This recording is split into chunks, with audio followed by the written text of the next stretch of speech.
Hello again, world history students. This is Mrs. Politsky, and I have notes for Chapter 27, Section 1, speaking of the unrest in Asia and Africa. And as we go along here, make sure that you're following along in your packet of notes over the Middle East.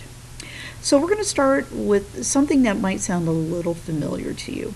A while back, we talked a little bit about imperialism, and we talked about this idea that there was a time in history that European nations were trying to carve up the world and to claim colonies. And we also talked a little bit about this concept of nationalism. Okay, nationalism is a sense of pride and devotion that one has towards their nation. It's a little bit like patriotism, except for maybe a little bit more pumped up. And at this period of time in world history, you know, as we're kind of coming into the 19th, 20th centuries, many nations throughout the world that had been colonized by European powers were craving this sense of independence and this desire to be proud of the region that they called home. And so we saw a lot of nationalistic movements taking place throughout the world. A while back we talked a little bit about what was happening in South Asia and their struggle for independence. But today we're going to focus a little bit on what was happening in the Middle East. And to begin with, we're going to talk about the nation of Turkey.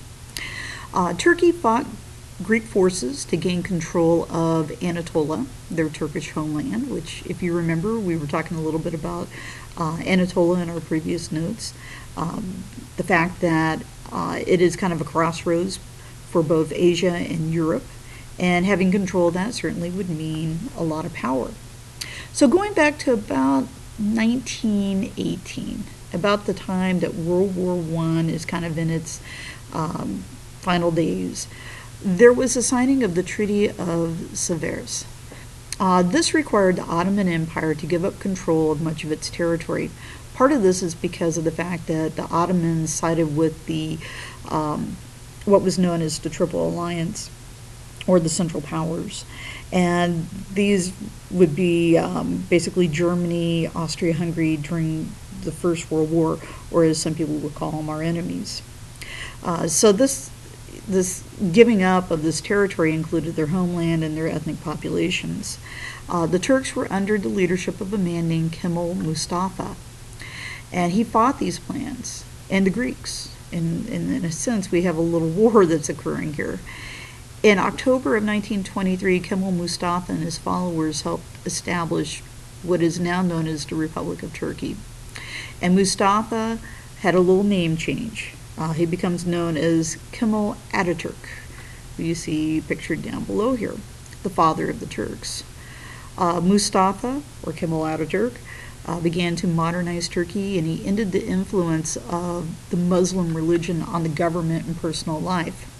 So there are people that live in Turkey that obviously are Muslims, but there are also people who are probably Orthodox Christians as well. The government itself is a democracy today, and part of that is because of the influence of Kemal Ataturk. He wanted to kind of separate the whole notion of church and state, and that's been a struggle, but he's done very well to make sure that that has occurred. Number 5. Kind of down the road a ways, you know, a little while back we talked about the Safavids. Kind of in that same territory, we had some reforms that were taking place in what would once be called Persia.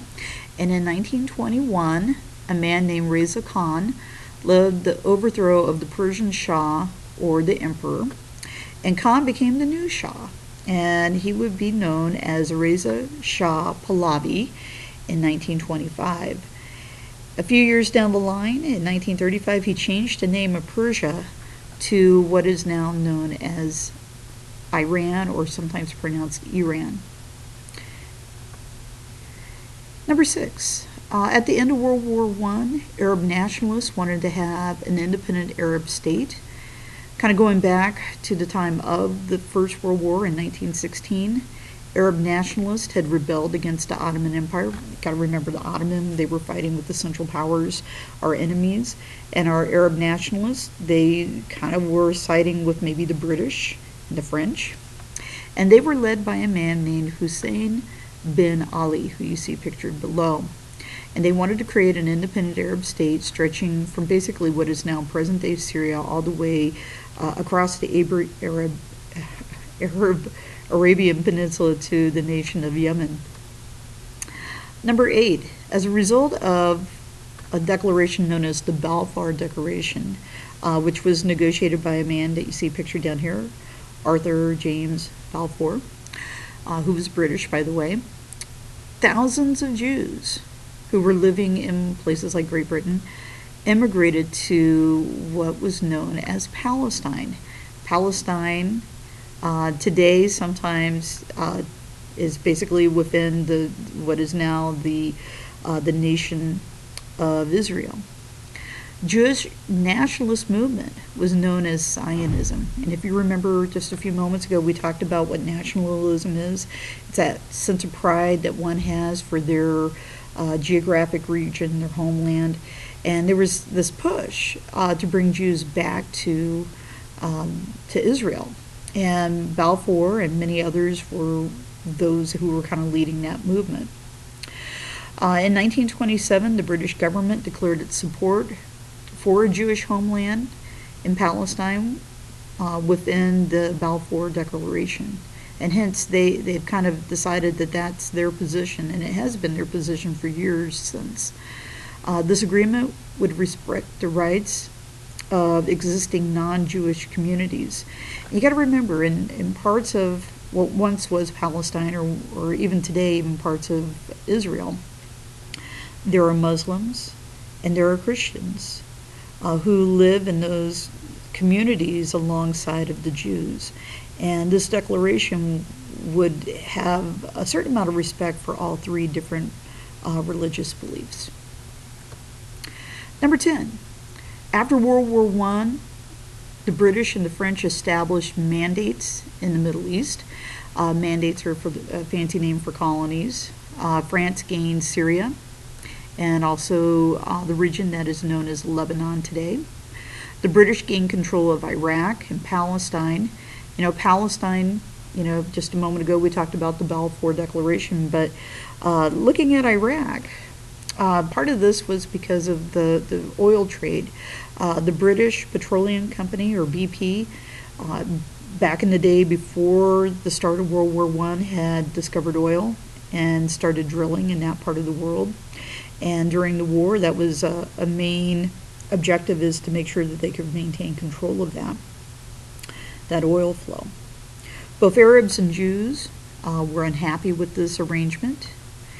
In 1921, the British gave the eastern part of Palestine's mandate to Hussein bin Ali's son, who was known as Abdullah, as the Kingdom of Transjordan, or aka Jordan as it's known today.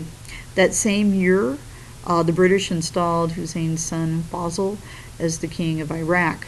So, if you look at present-day Jordan, present-day Iraq, there is this family connection between these two nations as a result of the British being involved in establishing leadership here. Number 12, in the mid-1930s, Palestine's population grew as Jews and Arabs immigrated to the land, and soon thereafter, violence broke out between these groups who had lived peacefully together.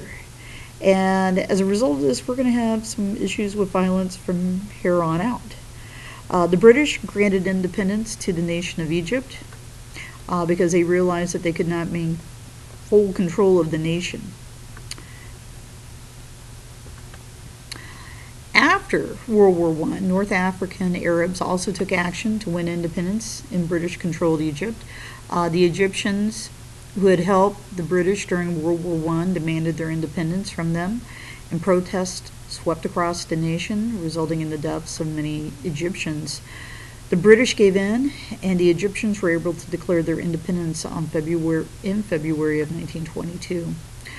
Egypt's independence was a victory for nationalism. All right, thank you very much.